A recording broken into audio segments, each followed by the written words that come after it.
फ़र्द को कोई प्रॉब्लम हो सो वो फ़ौरन उसके माइंड में आप आ जाएं, ऐसी सिचुएशन आपको पैदा करनी है। प्रॉब्लम क्रिएट होने के बाद सबसे पहले उसके जहन में आप आएँ, इससे हरगिज़ ये मुराद नहीं है कि वो आपको प्रॉब्लम क्रिएटर समझ बैठे, उसको लगे कि ये प्रॉब्लम आपने क्रिएट की होगी, ऐसा नहीं है। बल्कि मेरा मतलब ये है कि जब भी उसे कोई प्रॉब्लम आए सो उसे आपकी बात करने का अंदाज़, आपका उसकी प्रॉब्लम को सुनने का अंदाज़ और सुनते हुए हम्बल एंड काइंड रहने का अंदाज़, और फिर हम्बल और काइंड और पोलाइटली उसकी प्रॉब्लम को सॉल्व करना और उसके मैटर को हैंडल करने का अंदाज़ इस कदर पसंद आना चाहिए कि उसके जहन में इसके सॉल्यूशन और सजेशन के लिए आपके अलावा किसी का नाम ना आए। किसी का नाम आना कोई गलत बात नहीं है, लेकिन एज अ फैमिली मेम्बर आपका हक बनता है, आपका फ़र्ज़ बनता है कि आपके उसके माइंड में सबसे पहले आपका नाम आए। सो ये सारी खसूसियात आपने अपने अंदर इसलिए रखनी है क्योंकि आपको लोगों की हेल्प करनी है। डजेंट मैटर कि लोग बाहर के हैं या लोग अपने घर वाले हैं, इनफैक्ट आपके अपने घर वाले, आपके खूनी रिश्तेदार आपकी इमदाद के ज़्यादा हकदार हैं। ये सिर्फ ज़कात के मामले में नहीं होता, ये हर मैटर में होता है। अच्छा जी, तो ये सब करके इंशाल्लाह जब आप ट्रस्टेबल हो जाएंगे, आपकी फैमिली आपको मेच्योर समझने लगेगी, लाइक वाकई आप मेच्योर हो जाएंगे, सो फिर आपको अपनी फैमिली मेम्बर्स के लिए रिस्पॉन्सिबल होना पड़ेगा और वो आप खुद ब खुद हो जाएंगे। अगर आप यही क्वालिटीज़ में एक्सपर्ट हो जाएंगे सो आप खुद ब खुद एक दिन रिस्पॉन्सिबल भी हो जाएंगे। अब तक बयान की जाने वाली सारी खसूसियात आपके अंदर मौजूद हैं, आप एक्सपर्ट हो चुके हैं, लेकिन अब जो मोस्ट इम्पॉर्टेंट बात है वो है हिकमत अमली। लाइक हिकमत अमली किसे कहते हैं कि आपको पता है क्या करना है, लेकिन आपको ये भी पता हो कि इसको कैसे करना है। कैसे करने वाली चीज़ हिकमत अमली कहलाती है। अगर आपको सब कुछ पता है लेकिन उस चीज़ को करने का अंदाज़ जिसका हालात और वक्त तकाजा कर रहे थे उसके बरखिलाफ़ आप काम कर देते हैं, सो ये चीज़ गड़बड़ कर सकती है, आपका मैटर पूरा का पूरा ख़राब हो सकता है। सो हिकमत अमली हर मैटर में मोस्ट इम्पॉर्टेंट चीज़ होती है, अल्लाह हम सबको नसीब करे। सो अपने फैमिली मेम्बर्स जब आपको किसी भी हवाले से रिस्पॉन्सिबिलिटी फ़ील हो, इसी के साथ साथ अब तक जितनी भी क्वालिटीज़ बयान की गई हैं ये तमाम एबिलिटीज़ पेरेंट्स और सरपरस्तों को भी अपने अंदर शामिल करनी है, अपनी नेचर का हिस्सा बनानी है। लेकिन the most important thing is that कि फ्रेंडली हो जाएं, अपनी औलाद के साथ फ्रेंडली हो जाएं। इसका हरगिज़ ये मतलब नहीं कि आप औलाद को बाउंड्रीज़ ना सिखाएं, बाउंड्रीज़ तोड़ दें औलाद की, या अपनी औलाद को बदतमीज़ बदतहज़ीब कर दें। नहीं, आप उन्हें सिखाएं कि पेरेंट्स का ये मकाम, ये इज़्ज़त और उनसे बात करने की ये बाउंड्री है। इससे आगे बढ़ेंगे तो बेहया, बदतमीज़, बदतहज़ीब काउंट होंगे, ठीक है। लेकिन इसके साथ साथ फ्रेंडली हों एटलीस्ट इस कदर कि आपके बच्चों की ज़रूरत के मामलात वो आपसे ही डिस्कस करें। कुछ चीज़ें औलाद की ऐसी होती हैं जो कानून ने, शरीयत ने सिर्फ़ और सिर्फ वालिदैन को ज़िम्मेदारी दी होती है उन्हें निभाने की, लेकिन वालिदैन ने अपनी जाबरियत और कहारियत इस कदर बरसाई भी होती है अपनी औलाद पे, और वो इस चीज़ को तरबियत का नाम दे रहे होते हैं। माज़रत के साथ ये तरबियत नहीं है। इनफैक्ट मैं वालिदैन और पेरेंट्स की जो तरबियत का मैटर है उस पर एक अलग वीडियो भी बनाऊंगी इंशाल्लाह, सो उसमें ये मैटर डिटेल से बयान होगा। सो कोशिश करें कि आपकी औलाद के वो मसाइल जो सिर्फ आप ही हल कर सकते हैं और सिर्फ आप ही को पता होने चाहिए, वो आपकी जाबरियत में आके दूसरों से शेयर ना हो जाए। ये वो बात है जो औलाद के दिल में अपने पेरेंट्स, अपने सरपरस्तों के लिए इज़्ज़त और मोहब्बत पैदा करती है। ऐसी इज़्ज़त और मोहब्बत जो कभी नहीं ख़त्म हो सकती, किसी के कहने पे ख़त्म या कम नहीं हो सकती।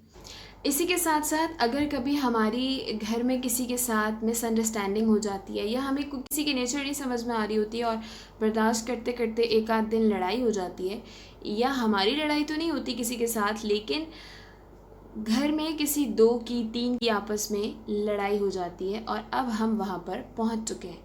सो हमें इस मैटर को, लड़ाई या मिसअंडरस्टैंडिंग वाले मैटर को किस अंदाज से हैंडल करना है, आइए सुनते हैं। देखिए, एक बात हमेशा याद रखें, आपकी मिसकंसेप्शंस किसी के साथ भी हो सकती हैं, मिसअंडरस्टैंडिंग किसी के साथ भी हो सकती है। इनफैक्ट फैमिली मेम्बर्स के साथ ज़्यादा होती है, बिकॉज ज़्यादा टाइम एक साथ रह रहे होते हैं और बहुत पर्सनल चीज़ें एक दूसरे से शेयर कर रहे होते हैं। बहनें हैं तो वो अपना रूम तक शेयर कर रही होती हैं, अपनी वार्डरोब तक शेयर कर रही होती हैं, भाई हैं तो वो भी इसी तरह शेयर कर रहे होते हैं। सो ये वो रीज़न्स होते हैं जिसकी वजह से ज़ाहिर है ज़्यादा लड़ाइयाँ होती हैं, आम लोगों के मुकाबले में ज़्यादा लड़ाइयाँ होती हैं।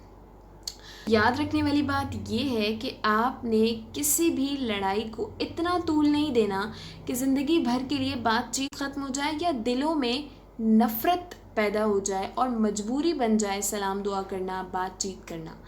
ये मामला कभी भी नहीं आने देना, कभी भी नहीं। सो जैसे ही आपकी किसी से मिसअंडरस्टैंडिंग होती है, लड़ाई हो जाती है, तल्ख कलामी हो जाती है, मुँह मारी हो जाती है, इनफैक्ट हाथापाई हो जाती है, तब भी आपने सबसे पहले तो साइड हो जाना है, सामने ही नहीं आना उस बंदे के, ठीक है। और ना ही फ़ौरन से उस पर किसी भी चीज़ को क्लियर करने की कोशिश करनी है, बिल्कुल साइड हो जाना है, ठीक है। और फिर आपने क्या करना है कि ख़ुद को समझाना है, क्योंकि हमें ख़ुद से ज़्यादा कोई नहीं समझता। ख़ुद को ऑब्ज़र्व करना है। वो जो ऑब्ज़र्वेशन की आदत थी वो सिर्फ दूसरों के लिए नहीं है, ख़ुद के लिए भी है। ख़ुद को भी ऑब्ज़र्व करना है कि क्या वाकई मैं सही थी या मैं सही था। एन मुमकिन है हम उस वक्त गलत हो, हमारी कोई ख़राबी हो जो उस वक्त उभर के सामने आ गई हो, ठीक है। सो ख़ुद को समझाना है। अगर तो अपनी गलती निकल आती है, so be cool and be relax. जिस इंसान से आपका ये मामला ख़राब हुआ है, आपको उसकी नेचर का पता होगा कि वो गुस्सा ठंडा करने का कितना मिनट लेता है, कितना टाइम लगता है उसको गुस्सा ठंडा करने में। सो जब आपको लगे कि हाँ अब इसका गुस्सा ठंडा हो चुका होगा या अब ये बात सुनने समझने के काबिल होगा, तो अब उसके पास जाएं, ठीक है, और उससे सॉरी कर लें कि भाई हाँ वाकई ठीक है, मैं मानती हूँ मेरी गलती थी, मुझे माफ़ कर दो, आइंदा नहीं होगा। या इस अंदाज, जो भी उसकी नेचर है उस अंदाज में उससे माफ़ी तलाफ़ी कराएं, ठीक है। अगर वो एक अच्छी खासी माफ़ी तलाफ़ी के बावजूद नहीं मानता या मानती, ज़िद पे अड़ी है या कोई और वजह है, तो फिर छोड़ दें, ठीक है। आपका काम था माफ़ी मांगना, लेकिन इसका हरगिज़ ये मतलब नहीं कि अब आप अना पे उतर आए कि मैं तो गया था भाई माफ़ी मांगने, वो ही नहीं समझ में आ रही, उसी को समझ कुछ नहीं आती ये वो। तो अब आपने क्या करना है, एक आध दिन गुजर जाने के बाद, कुछ घंटे गुजर जाने के बाद आप अपने पेरेंट या अपने सरपरस्त को बीच में ऐड करें और उनको कहें कि वो हमारी सुलह करवा दें, मैं तो इससे माफ़ी मांग चुका हूँ, ठीक है। इसी तरह अगर आपको लगता है कि आपकी गलती नहीं थी, गलती सामने वाले बंदे की थी, तो अब आप उसका गुस्सा ठंडा होने के बाद उसके पास जाएं। सबसे पहले उससे वो कलाम करें जिससे उसको यकीन हो जाए कि आप उससे बहुत मोहब्बत करते हैं। लाइक अगर आप जाके अपनी बहन को शुरू हो जाएंगे, भाई तुम्हारी गलती थी, देख लो मैं सही था, XYZ, वो कभी नहीं मानेगी, वैसी वो लड़ी हुई है आपसे, ठीक है। तो पहले तो उसको प्यार से समझाएं, भाई है बहन है जो भी है, उसको प्यार से समझाएं कि देखो तुमसे ज़्यादा कोई अजीज़ है मुझे, तुम किस कदर अजीज़ हो मुझे, कभी मैंने तुम्हें उसे याद दिलाएं, फिर थोड़ी अपनी कुर्बानियाँ, सेक्रीफाइसेस जो उसके पीछे हुए थे वो उसको याद दिलाएं, वो खुद ही नरम पड़ जाएगा। और फिर उसको उस पॉइंट की तरफ लाएं कि भाई देखो मैं नहीं चाहता तुम्हारे अंदर कोई ख़राबी आए या तुम्हारे अंदर कोई बुरी आदत पैदा हो जाए, मैं इसलिए तुम्हें मना करता हूं, एंड दैट्स इट। तो इंशाल्लाह वो आपकी बात समझ जाएगा या समझ जाएगी और फिर आप लोगों में सुलह हो जाएगी। अच्छा जी, इसी के साथ साथ शिकायतें लगाने वाले थोड़े कम बने, चाहे आप भाभी हैं घर में, चाहे आप नंद हैं, चाहे आप इसी टाइप का कोई और कैरेक्टर प्ले कर रही हैं घर पे।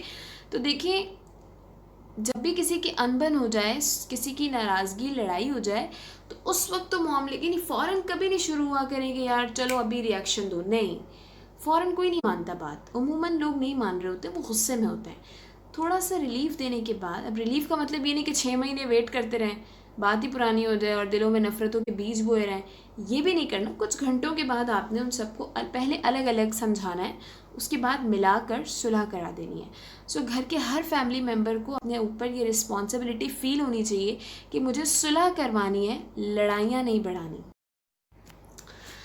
ठीक है जी। तो घरों में लड़ाइयाँ भी होती हैं, मसले मसाइल भी होते हैं, अनबन भी हो जाती है, मिसअंडरस्टैंडिंग भी हो जाती है, मिसकंसेप्शंस भी हो जाती हैं, बहुत कुछ हो जाता है। घर जो है और सब ने अपना सब कुछ शेयर करना होता है। So please be kind, be polite and be positive, ठीक है। इंशाल्लाह अगर आपके अंदर ये तमाम एबिलिटीज़ रहीं जो आज की वीडियो में बताई गई हैं, सो ना सिर्फ आप अपने घर के एक मेच्योर इंसान हो जाएंगे, बल्कि आपकी वजह से आपकी फैमिली जो प्रॉब्लम्स हैं वो भी सॉल्व होना स्टार्ट हो जाएंगे, ठीक हो गया।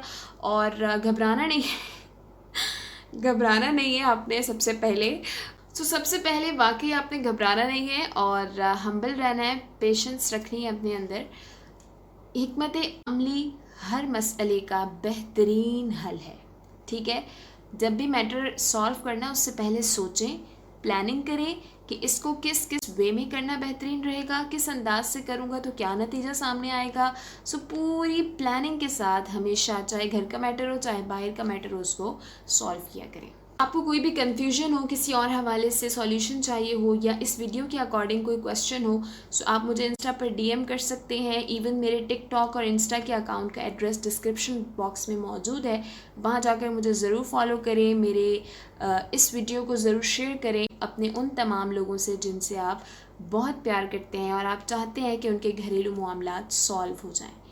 अपना बहुत सारा ख्याल रखिएगा। मुझे, मेरी फैमिली और इस चैनल के तमाम सब्सक्राइबर्स को अपनी दुआओं में ज़रूर याद रखिएगा। मिलते हैं नेक्स्ट वीडियो में। टिल द टाइम, अल्लाह हाफ़िज़।